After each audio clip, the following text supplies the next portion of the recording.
हमारो लाचारी बोलिया बजाई हम के करा दुआरी।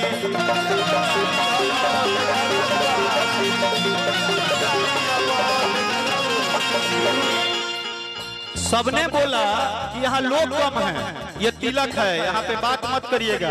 अरे बात करना होता है भाई। जानो तनी बाबा रौरा हमारो लाचारी बोलिया बजाई हम के करा दुआरी।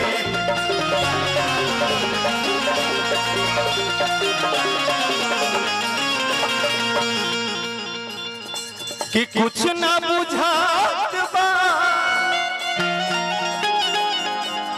मन गड़बड़ात बा,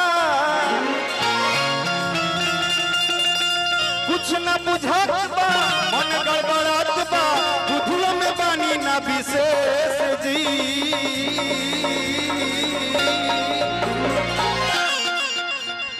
भैया